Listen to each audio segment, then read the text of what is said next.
پیارے آقا علیہ السلام جب معراج کے تشریف لے گئے تو وہاں پر آپ نے جنت کا بھی مشاہدہ کیا اور دوزخ کا بھی مشاہدہ کیا. تو اس میں کیا کیا چیزیں پیارے آقا علیہ السلام نے دیکھی اور کن کن لوگوں کو دیکھا کہ جہنم میں ان کو عذاب دیا جا رہا ہے اور کن کن لوگوں کو دیکھا کہ وہ جنت میں ہیں ان کو کیا ہے نعمتوں سے سرفراز کیا جا رہا ہے, وہ جنت کی نعمتیں لوٹ رہے ہیں, جنت کے مزے لوٹ رہے ہیں. تو آئیے انشاءاللہ کچھ شب معراج کے مشاہدات پیارے آقا علیہ السلام کو سننے کی سعادت حاصل کریں گے. صلو علی الحبیب صلی اللہ تعالی علی محمد صلی اللہ تعالی علیہ وآلہ وسلم. شب معراج پیارے آقا صلی اللہ علیہ وسلم نے کائنات کے سیر فرماتے ہوئے کروڑوں عجائبات کی قدرت الہیہ کو ملاحظہ کیا. جنت میں تشریف لے جا کر اپنے غلاموں کے جنتی محل اور مقامات بھی ملاحظہ فرمائے. نیز جہنم کو معائنہ فرما کر جہنمیوں کو ہونے والے دردناک عذاب بھی دیکھے اور پھر ان میں سے بہت کچھ امت کی ترغیب و ترہیب کے لیے بیان بھی فرما دیا کہ نیک اور اچھے اعمال کرنے کے ذریعے لوگ جہنم سے بچنے کی تدبیر کریں اور جنت کی لازوال نعمتوں کا سن کر ان تک رسائی پانے کے لیے کوشاں ہو جائیں. آئیے ان میں سے چند ایک مشاہدات انشاءاللہ ہم سننے کی سعادت حاصل کرتے ہیں. حضرت سیدنا انس بن مالک رضی اللہ تعالیٰ سے روایت ہے, پیارے آقا مدینے والے مصطفیٰ صلی اللہ علیہ وسلم نے ارشاد فرمایا, جس رات مجھے معراج ہوئی میں نے جنت کے دروازے پر یہ لکھا ہوا دیکھا کہ صدقے کا ثواب 10 گنا اور قرض کا 18 گنا. میں نے جبریل علیہ السلام سے دریافت کیا, پوچھا کہ کیا سبب ہے کہ قرض کا درجہ صدقے سے بڑھ گیا؟ انہوں نے کہا کہ سائل کے پاس مال ہوتا ہے اور پھر بھی سوال کرتا ہے, جبکہ قرض لینے والا حاجت کی بنا پر ہی قرض لیتا ہے. پیارے محترم اسلامی بھائیوں, دین اسلام ہمیں مسلمانوں کی خیر خواہی کا درس دیتا ہے, ایک دوسرے سے ہمدردی کا پیغام دیتا ہے اور اس بات کی طرف ہماری رہنمائی کرتا ہے کہ اگر کبھی کوئی مسلمان کسی پریشانی و مصیبت کا شکار ہو جائے تو اس سے منہ نہیں موڑنا چاہیے, بلکہ اس کی پریشانی کا حل نکالنے کی کوشش کرنی چاہیے. اور اگر مالی طور پر کسی کو آزمائش کا سامنا ہو تو تحفے کی صورت میں یا قرض حسنہ دے کر اس سے باہر نکالنے کی کوشش کرنی چاہیے. پھر ان اعمال حسنہ پر بے شمار اجر و ثواب کی بشارتیں بھی عطا فرمائی ہیں تاکہ مسلمانوں کو ان میں خوب رغبت ہو اور وہ ثواب آخرت کو پیش نظر رکھتے ہوئے ہر دکھ اور درد میں اپنے مسلمان بھائی کا ساتھ دیں. تو پیارے محترم اسلامی بھائیوں, یہاں آپ نے سنا کہ پیارے آقا علیہ السلام نے کیا فرمایا کہ یہ لکھا ہوا دیکھا کہ صدقے کا ثواب 10 گنا اور قرض کا ثواب 18 گنا. اب آپ اندازہ لگائیں پیارے محترم اسلامی بھائیوں کہ جب بندہ کسی کو قرض دیتا ہے تو اپنی مجبوری کی بنا پر کیا ہے کسی سے قرض لیتا ہے اور سامنے والا دیتا ہے, لیکن بسا اوقات ایسا بھی ہوتا ہے کہ یہ جو سائل لوگ ہوتے ہیں جو ہر ایک کے سامنے اپنے ہاتھوں کو پھیلا دیا کرتے ہیں, جسے ہم عام طور پہ آج کل دیکھتے ہیں کہ مطلب مانگنے والے ایک تعداد ہوتی ہے جو اچھے خاصے ہوتے ہیں, صحت مند تندرست ہوتے ہیں, لیکن پھر بھی وہ مانگتے ہوئے نظر آتے ہیں اور ہم دیتے ہوئے بھی نظر آتے ہیں. یہ قاعدہ ایک اصول یاد رکھیے پیارے محترم اسلامی بھائیوں, جس کی حالت ایسی ہے, کنڈیشن ایسی ہے, اس کے باڈی کی کنڈیشن ایسی ہے, اس کا جسم صحیح سلامت ہے, وہ کچھ کر ہاتھ چلا کر کچھ نہ کچھ پیسے کما سکتا ہے, تو اس کو دینا جائز نہیں. یاد رکھیے گا, دینا جائز نہیں. آج یہ اتنی زیادہ تعداد بڑھتی کیوں جا رہی ہے؟ کیونکہ ہم دیتے جا رہے ہیں اور ہم سوچتے ہیں یہ ثواب کا کام ہے, ثواب نہیں گناہ کام کر رہے ہوتے ہیں. تو پیارے محترم اسلامی بھائیوں, اپنے پیسے کو کس جگہ پہ لگانا ہے اس کا بھی ہمیں علم ہونا چاہیے, کس کو دینا ہے اس کا بھی ہمیں علم ہونا چاہیے, زکوٰۃ کس کو دینی ہے اس کا بھی ہمیں علم ہونا چاہیے. ہم اٹھاتے ہیں جو بھی ہمارے گھر پر دکان پر آتا ہے ہم نکالتے چلے جاتے ہیں, اس کو دیتے چلے جاتے ہیں. ہم کو یہ تک نہیں پتا ہوتا ہے کہ جس کو ہم زکوٰۃ دینے کے صاحب نصاب ہے یا نہیں ہے, کیا یہ اس کا اہل ہے یا نہیں ہے. تو ہم سب کو چاہیے پیارے محترم اسلامی بھائی ان باتوں پہ سیکھنے کی کوشش کیا کریں. حضرت سیدنا ابو ہریرہ رضی اللہ عنہ سے روایت ہے, پیارے آقا علیہ السلام نے ارشاد فرمایا, جو کسی مسلمان سے دنیا کی تکلیفوں میں سے ایک تکلیف دور کر دے, اللہ عز و جل قیامت کے دن کی تکلیفوں میں سے ایک تکلیف دور فرما دے گا. سبحان اللہ. اور جو کسی تنگ دست پر دنیا میں آسانی کرے, اللہ عز و جل دنیا و آخرت میں اس پر آسانی فرمائے گا. اور جو دنیا میں کسی مسلمان کی پردہ پوشی کرے, اللہ عز و جل اس کی دنیا و آخرت میں پردہ پوشی فرمائے گا. اور اللہ عز و جل بندے کی مدد میں رہتا ہے.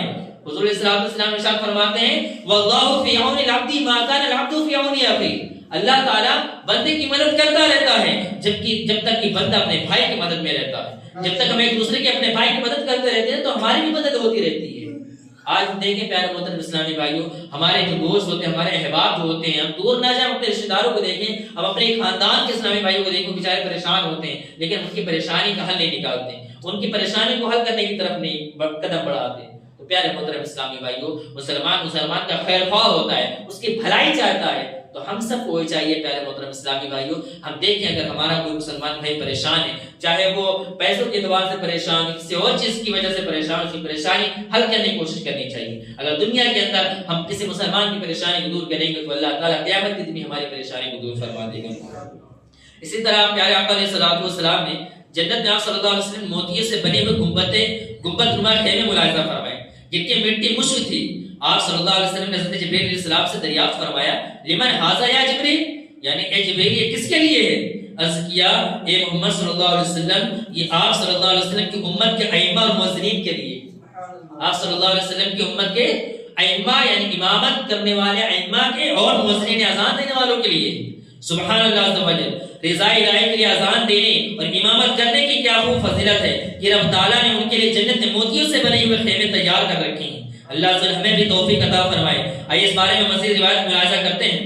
چنانچہ پیارے آقا علیہ الصلوۃ والسلام نے ارشاد فرمایا، ثواب کی خاطر اذان دینے والا اس شہید کی مانند اس شہید کی طرح ہے جو خون میں لتھڑا ہوا ہے، اور جب مرے گا تو قبر میں اس کے جسم میں کیڑے نہیں پڑیں گے۔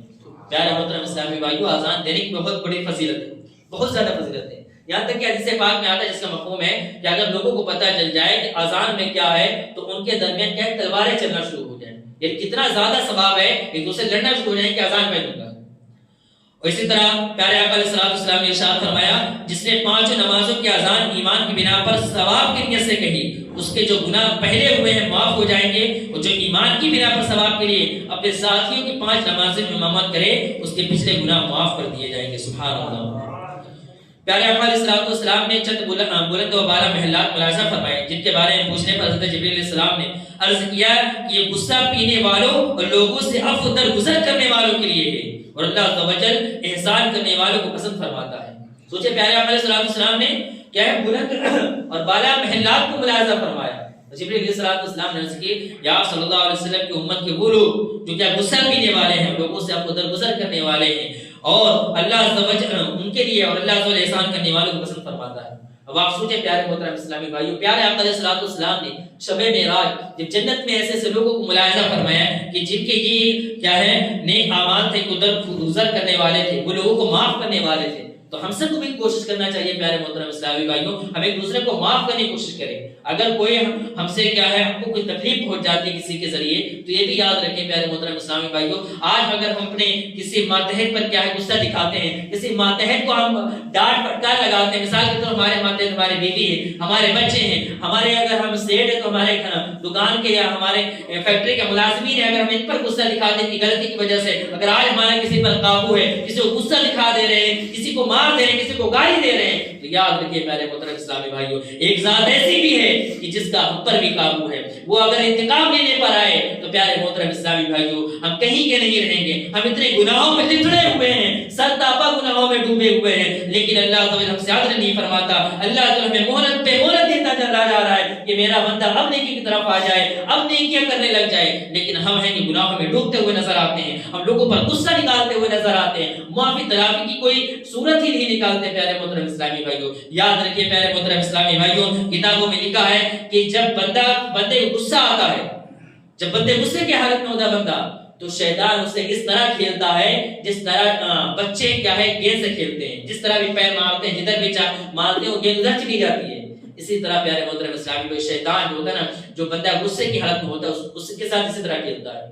کبھی بندہ غصے کی حالت میں بیوی کو طلاق دے گا، کبھی کسی کو گالی دے دے گا، کبھی ایسی بھی صورت آ جاتی ہے وہ معاذ اللہ کفر یا جملے تک بھی بک دیتا ہے بندہ غصے کی حالت میں، اور پھر بعد میں پچھتاوا کرے یہ میں نے کیا کر دیا۔ غصے کی حالت اپنے آپ کو کنٹرول کرنا سیکھے۔ حضور علیہ السلام کے حدیث پاک کا مفہوم ہے فرمایا کہ بہادر وہ نہیں ہے تم میں سے جو کسی دوسرے کو پچھاڑ دے، بلکہ بہادر وہ ہے جو غصے کی حالت میں اپنے آپ پر صبر رکھے۔ حدیث پاک کا مفہوم اگر کسی کو کسی کی حقیقت جاننی ہو، اس سے بہت سارے لوگ نظر آتے ہیں، حضرت تو ماشاءاللہ علامہ فہامہ ہیں، بڑے زبردست ان کے خطابات ہوتے ہیں، بہت متقی پرہیزگار ہیں، لیکن یاد رکھیے پیارے محترم اسلام کسی کی حقیقت جاننی ہو نا تو اس کی حقیقت غصے کے اوپر ہوتی ہے۔ ایک مرتبہ ایک شخص تھا، اس کے مطلب اتنی لینگویجز آتی تھی، اتنی زبانیں اس کو آتی تھی، اس کی مادری زبان اس کی مدر لینگویج کو پکڑ نہیں پاتا تھا کہ اس کی مادری زبان کیا ہے، اس کی مادری زبان کیا ہے۔ لوگ بہت پریشان تھے۔ ایک شخص آئے، اس نے کہا میں اس کی مادری زبان پکڑ کے دکھاؤں گا۔ کہا ارے اتنے لوگ تو ہمارے دربار میں ہیں، وہ اتنی کوشش کر رہے ہیں، لیکن اس شخص کی مادری زبان کیا ہے اس کو پتہ نہیں، اس کی اتنی زبانیں آتی ہیں اس کو، کسی کو پتہ نہیں چل پاتا. اس نے کہا میں بتاتا ہوں. ایک مرتبہ وہ شخص کیا سیدھے سے اتر رہا اور وہ شخص تھا جس نے کہا تھا کہ میں اس کی زبان ہماری زبان کیا ہے میں بتاؤں گا. تو اس نے اس شخص کو کیا ہے پیر تھوڑا سے لگا دیا اور اس کے بعد وہ سیڑھے سے نیچے گر گیا. جیسے ہی نیچے گرا تو ان کی زبان پہ گالی آ گئی. اس نے کہا یہ ہے اس کی مادری زبان. تو غصے کی حالت میں ہوتا ہے بندہ متقی بہت پرہیزگار نظر آتے ہیں حضرت. اور ہمارے یہاں بھی بہت سارے لوگ ہیں فلاں بہت ماشاءاللہ تہجد گزار ہیں نماز یہ ساری چیزیں, لیکن جب غصے کی حالت میں ہوتا ہے نا تو سارے جو عبادتیں ہوتی ہیں ایک طرف ایک سائڈ ہو جاتی ہیں اور حضرت کا غصہ ایک طرف ہو جاتا ہے. گھر میں ہوتے ہیں تو بیوی پر بچوں پر غصے نکالتے نظر آتے ہیں. پیارے محترم اسلامی بھائیو غصے کے وقت اپنے آپ کو کنٹرول کرنا سیکھیں. لوگ آتے نا حضرت ایک مسئلہ میرے پاس آیا تھا کہ ایک شخص نے کہ اپنے بیوی کو 3 طلاق دے دی تھی. تو اس نے کہا حضرت یہ بتائیے مطلب کسی کے ذریعے کہلوا تھا کہ میں نے اپنی بیوی کو کیا ہے 3 طلاق دی تھی لیکن میں نے غصے کی حالت میں دی تھی اور اپنے بیوی کو جب دی تھی تو اس نے سنا نہیں تھا. تو ہم نے کہا بھائی یہ بتائیے خوشی کی حالت میں پیار کی حالت میں کون اپنی بیوی کو طلاق غصے کی حالت میں دیتا ہے نا. تو پیارے محترم اسلامی بھائی جو غصے کی حالت میں سب کچھ ہو جاتا ہے, بہت ساری چیزیں ہو جاتی ہیں. اللہ تعالی ہم سب کو بھی غصے کے وقت اپنے آپ پر کنٹرول کرنے کی اپنے آپ پر قابو پانے کی توفیق عطا فرمائے. یاد رکھیے میرے محترم اسلامی بھائیوں غصہ بذات خود برا نہیں. بہت سارے لوگ کہتے ہیں غصہ حرام ہے. غصہ حرام یہ غلط ہے. غصہ حرام ہے یہ کہنا غلط ہے. کیوں؟ کیونکہ کئی ایسی صورتیں ہیں جہاں پر آپ کو غصہ کرنا فرض ضروری ہے. اگر نہیں کریں گے تو آپ کے ایمان کا مسئلہ ہو جائے گا. مثال کے طور پر آپ کے سامنے کوئی پیارے آقا علیہ السلام کی گستاخی کر رہا ہے, کیا آپ کو غصہ نہیں آئے گا؟ ارے ہمارے ماں باپ کو گالی دیتے ہیں, ہمارے بچوں کو گالی دیتے ہیں, ہمارے خاندان کو برا بھلا کہتے ہیں تو ہم تو اپنے آسانی کو چڑھا لیتے ہیں. کیا ہمارے نبی صلی اللہ علیہ وسلم کوئی گستاخی کرے, کیا ہمارے نبی صلی اللہ علیہ وسلم کوئی برا بھلا کرے تو کیا ہم کو غصہ نہیں آئے گا؟ تو ہم غصہ آنا فرض ضروری ہے. تو غصہ مطلق یہ برا نہیں ہے, لیکن اس کا کیا ہے بیجا استعمال کرنا برا ہے. غصے میں آ کر شریعت کی نافرمانی کرنا یہ مذموم ہے. صحیح موقع پر غصہ آنا بھی ضروری ہے. حضرت امام احمد بن حجر مکی رحمۃ اللہ فرماتے ہیں غصے میں تفریط یعنی اس قدر کم آنا کہ بالکل ہی ختم ہو جائے یا پھر یہ جذبہ ہی کمزور پڑ جائے تو یہ ایک مذموم صفت ہے, کیونکہ ایسی صورت میں بندے کی مروت اور غیرت ختم ہو جاتی ہے, اور جس میں غیرت یا مروت نہ ہو وہ کسی قسم کے کمال کا اہل نہیں ہوتا, کیونکہ ایسا شخص عورتوں بلکہ حشرات الارض یعنی زمین کیڑے مکوڑے کے مشابہ ہو جاتا ہے. آپ دیکھیں آج کے وقت میں ہمارے سامنے رب کی نافرمانیاں ہو رہی ہوتی ہیں, ہمارے سامنے ڈی جے بج رہے ہوتے ہیں, ہمارے سامنے ہمارے گھر کے بچے ناچ رہے ہوتے ہیں, لیکن ہمیں غصہ تو دور کے بعد ہم تو وہ کیا ویڈیو بناتے ہیں, ہم تو مزے لیتے ہیں, ارے واہ بہت اچھا کام ہو نماز اللہ. تو اس وقت تو غصہ آنا چاہیے, منع کرنا چاہیے. پیارے محترم اسلامی بھائیو غصے کی حالت میں اپنے آپ کو کنٹرول کرنا سیکھیں, اور غصہ کہاں دکھانا ضروری یہ بھی ہم کو پتہ ہونا چاہیے. اسی طرح پیارے آقا علیہ الصلوۃ والسلام نے جنت میں تشریف جب لائے تو ریشم کے پردوں سے آراستہ ایک محل کو ملاحظہ فرمایا. آپ صلی اللہ تعالی علیہ وسلم نے حضرت جبریل علیہ السلام سے پوچھا اے جبریل علیہ السلام یہ کس کے لیے ہے؟ عرض کیا سنیے بہت ہی پیاری فضیلت. کہا یہ حضرت ابو بکر صدیق رضی اللہ تعالی عنہ کے لیے. سبحان اللہ. پیارے آقا علیہ السلام تمام انبیاء و مرسلین کے بعد سب سے افضل جن کا مرتبہ ہو حضرت ابو بکر صدیق رضی اللہ تعالی عنہ کا ہے. سبحان اللہ. عاشق اکبر حضرت ابو بکر صدیق رضی اللہ تعالی عنہ کی کیا خوب شان ہے. یاد رہے کہ نبیوں اور رسولوں علیہ السلام کے بعد آپ رضی اللہ تعالی عنہ سب سے افضل ہیں. آج کچھ لوگ نظر آتے ہیں وہ کہتے ہیں حضرت علی رضی اللہ تعالی عنہ سب سے افضل ہے, نعرہ کیا لگاتے ہیں دما دمس کے لگتا علی دا پہلے نمبر معاذ اللہ. یاد رکھیے اہل سنت والجماعت کا عقیدہ ہے سب سے افضل جو ہے پیارے آقا علیہ السلام کے بعد تمام انبیاء اور مرسلین کے بعد وہ ابو بکر صدیق رضی اللہ تعالی عنہ کی ذات. اس کے بعد حضرت عمر فاروق اعظم رضی اللہ تعالی, اس کے بعد حضرت سیدنا عثمان غنی رضی اللہ تعالی, پھر چوتھے خلیفہ حضرت مولا کائنات مولا علی شیر خدا کرم اللہ تعالی وجہ الکریم. پیارے محترم اسلامی بھائیوں ہم سب کو ان باتوں کی معلومات ہونی چاہیے. اب دیکھیں کتنی پیاری فضیلتیں ہیں, اور آئیے انشاءاللہ کچھ عذابات کے تعلق سے بھی سننے کی سعادت حاصل کرتے ہیں کہ پیارے آقا علیہ السلام نے وہاں جہنم میں کن کن لوگوں کو دیکھا اور کیا کیا ان کے اعمال تھے جس کی وجہ سے کیا ہے وہ جہنم میں تھے. مروی کی معراج کی رات سرکار کائنات صلی اللہ علیہ وسلم کا گزر کچھ ایسے لوگوں پر ہوا جن پر کچھ افراد مقرر تھے. ان میں سے بعض افراد نے ان لوگوں کے جبڑے کھول رکھے تھے اور بعض دوسرے افراد ان کا گوشت کاٹتے اور خون کے ساتھ ہی ان کے منہ میں ڈھکیل دیتے تھے. پیارے آقا علیہ السلام نے دریافت کیا, پوچھا کہ اے جبریل یہ کون لوگ ہیں؟ عرض کیا یہ لوگوں کی غیبتیں اور ان کی عیب جوئی کرنے والے. اللہ اکبر. ایک روایت میں ہے کہ جب پیارے آقا علیہ السلام نے جہنم میں دیکھا تو وہاں کچھ ایسے لوگ نظر آئے جو مردار کھا رہے تھے. آپ صلی اللہ علیہ وسلم نے دریافت کیا, پوچھا کہ جبریل یہ کون لوگ ہیں؟ عرض کیا یہ وہ ہیں جو لوگوں کا گوشت کھاتے ہیں, غیبت کرتے تھے. آج غیبت ہمارے یہاں عام ہو چکی ہے. غیبت کو گناہ تصور ہی نہیں کیا جاتا. ہم مسجد میں بیٹھے ہوتے تو مسجد میں بھی غیبت کر رہے ہوتے ہیں. یاد رکھیں جہاں دو لوگ جمع ہوتے ہیں اگر تیسرے کا تذکرہ کرنا شروع کیا پکا غیبت تو کنفرم ہے, غیبت تو ہو جاتی ہے. غیبت کی کئی صورتیں, ایسا نہیں کسی کی پیٹ پیچھے برائی کر دینا فلاں کے اندر کی یہ بھی بیان کرتے ہیں غیبت ہے. کسی کے کپڑے کی بھی برائی کر دینا فلاں کا کپڑا یار ایسا ہے غیبت کی, تو یہ بھی غیبت میں آتا ہے. فلاں تو ایسا چلتا ہے یہ بھی غیبت میں آتا ہے. یہ آپ نے سنا بھی نہیں ہوتا یار یہ بھی غیبت میں آتا ہے. آنکھوں کے ذریعے بھی غیبت ہو جاتی ہے, آنکھوں کے ذریعے بھی لوگوں کی کیا دل آزاری تکلیفیں ہو جاتی ہیں. تو غیبت کو پیارے محترم اسلامی بھائیوں اپنے درمیان سے نکالنے کی کوشش کریں. جب بھی ہم بیٹھیں تو کسی تیسرے کا تذکرہ نہ کریں, اگر کریں تو خیر کے ساتھ کریں. دیکھیں ہم میں سے ہر ایک کو اس بات پر نظر رکھنی چاہیے اگر ہم کسی کی آج عیب کو بیان کر رہے ہیں تو ہمارے اندر بھی اتنے عیب ہیں کہ اگر لوگوں کے سامنے بیان کر دیے جائیں گے تو لوگ ہمارے سامنے ہمارے پاس بیٹھنا بھی پسند نہیں کریں گے. آج ہم کرتے ہیں کہ لوگوں کی عیبوں کو ٹٹول کر نکالے لوگوں کے سامنے رکھتے ہیں. آج سوشل میڈیا کا دور ہے, کسی کی بھی کوئی عیب پتہ چل گیا, کوئی برائی پتہ چل گئی, لوگ سوشل میڈیا پر ترنت اس کو وائرل کرنا شروع کر دیتے ہیں. فلاں تو ایسا ہے, فلاں یہ کیا ہم کیا, فلاں کی اگر ویڈیو لیک ہوگی تو اس کو پھیلانا شروع کر دیتے ہیں. اب اس بات کو غور کریں, اس کی جگہ پر اگر میں ہوتا تو کیا میں اس بات کو پسند کرتا کہ میری برائی کو لوگوں کے سامنے بیان کیا جائے. یاد رکھیے پیارے محترم اسلامی بھائیوں, اللہ عز و جل کا ایک صفاتی نام ہے ستار. ستار کا مطلب ہوتا ہے چھپانے والے. اللہ تعالیٰ لوگوں کے عیبوں کو چھپائے ہوئے ہیں. اللہ تعالیٰ نے ہمارے عیبوں پر پردہ ڈالا ہوا ہے, چاہے ہم ہو یا آپ ہو, ہر ایک کے عیب ہیں, ہر ایک کو گناہ میں پڑے ہوئے. ایسا نہیں کہ سب پاک صاف ہیں, لیکن یہ اللہ تعالیٰ کا رحم و کرم ہے کہ اللہ تعالیٰ نے ہمارے گناہوں پر پردے ڈالے رکھے. دعا بھی کرے اللہ تعالیٰ سے کہ اللہ تعالیٰ جس طرح نے دنیا میں ہمارے اوپر پردہ ڈال رکھا ہے اسی طرح قیامت کے دن ہمارے عیبوں پر پردہ ڈالے رکھا. اس بات کی دعا بھی کیا کریں. تو میں عرض یہ کر رہا تھا کہ اللہ تعالیٰ ایک صفاتی نام ہے ستار. اس کا مطلب ہوتا ہے چھپانے والا. اللہ تعالیٰ نے اپنے ستاری تو خیر اپنے ستاری کے صدقے میں اپنے بندوں کے جس عیب کو چھپایا ہوا ہے, ہم اس بندے کے اللہ تعالیٰ کو چھپائے ہوئے عیب کو کیا ہے ٹٹولنے کی, لوگوں کے سامنے ظاہر کرنے کی کوشش کرتے ہیں. جس عیب کو اللہ تعالیٰ نے چھپائے ہوا رکھا ہے, ہم غور کریں پیارے محترم اسلامی بھائیوں. کسی کا کوئی عیب اگر پتہ چل جائے نا تو جب تک شریعت اجازت نہ دے تب تک آپ کو بتانے کی اجازت دے, ورنہ آپ گنہگار ہوں.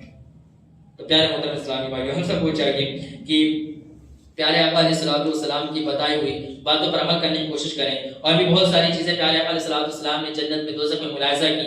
اسی طرح عورتوں کے بارے میں بھی ہے کہ ابو داؤد شریف کے حدیث پاک میں پیارے آقا علیہ الصلوۃ والسلام نے ارشاد فرمایا کہ میں شب معراج ایسے لوگوں کے پاس سے گزرا جو اپنے چہروں اور سینوں کو تانبے کے ناخنوں سے نوچ رہے تھے. میں نے پوچھا ہے جبریل یہ کون لوگ ہیں؟ کہا یہ لوگوں کا گوشت کھاتے یعنی غیبت کرتے اور ان کی عزت کو خراب کرتے تھے. مفتی احمد یار خان رحمۃ اللہ علیہ اس حدیث شریف اس حدیث پاک میں فرماتے ہیں ان پر خارش کا عذاب مسلط کر دیا گیا تھا. ان ناخن تانبے کے دھاردار اور نوکیلے تھے, ان سے سینے چہرے کھجلاتے اور زخمی ہوتے تھے. خدا عزوجل کی پناہ, یہ عذاب سخت عذاب ہے. یہ واقعہ قیامت کے بعد ہوگا جو پیارے آقا علیہ الصلوۃ والسلام نے آنکھوں سے دیکھا. مزید فرماتے مفتی صاحب یعنی یہ لوگ مسلمانوں کی غیبت کرتے تھے, ان کے آبرو ریزی یعنی عزت خراب کرتے تھے. یہ کام عورتیں زیادہ کرتی ہیں, انہیں اس سے عبرت حاصل کر لینی چاہیے. غیبت جو ہوتی ہے وہ سب سے زیادہ عورتوں میں پائی جاتی ہے. جہاں دو عورتیں جمع ہوتی ہیں وہاں پر غیبت شروع ہو جاتی ہے. اب آپ دیکھیں شاید شادی کا موقع ہو, کسی بھی فنکشن میں کوئی بھی موقع ہوتا ہے, اگر عورتیں جمع ہوتی ہیں تو اس قدر غیبت ہو رہی ہوتی ہے کہ جس کا کوئی شمار نہیں. اور جہنم میں سب سے زیادہ جو تعداد ہوگی وہ عورتوں کی ہوگی. تو پیارے محترم اسلامی بھائیوں, ہم سب کو چاہیے کہ ہم اپنے گھر کے سارے بہنوں کو بھی اس بارے میں بتائیں, غیبت سے ان کو کیا ہے بچانے کی کوشش کریں. اللہ نے چاہا تو انشاءاللہ تعالی یہ ساری چیزیں ہم کریں گے تو ہمارا گھر, ہمارا محل, ہماری سوسائٹی انشاءاللہ ایک امن کا گہوارہ بن جائے گا, نیکیوں کا گہوارہ بن جائے گا. تو میں نے کچھ چیزیں آپ کے سامنے رکھنے کی کوشش کی کہ پیارے آقا علیہ الصلوۃ والسلام کی جو مشاہدات تھے, جو آپ نے جنت و دوزخ میں جن کو دیکھا ان کے کیا کیا اعمال تھے, اگر جنت میں دیکھا تو ان کے کیا کیا نیک اعمال تھے, کس وجہ سے ان کو جنت میں دیکھا, اور جن کو جہنم میں دیکھا تو ان کے کیا کیا اعمال تھے, کس اعمال بد کی وجہ سے وہ جہنم میں تھے. تو پیارے محترم اسلامی بھائیوں, ہم سب کی باتوں پر عمل کرنے کی کوشش کرنی چاہیے. اللہ تعالی ہم سب کو بھی کہنے سننے زیادہ عمل کرنے کی توفیق عطا فرمائے.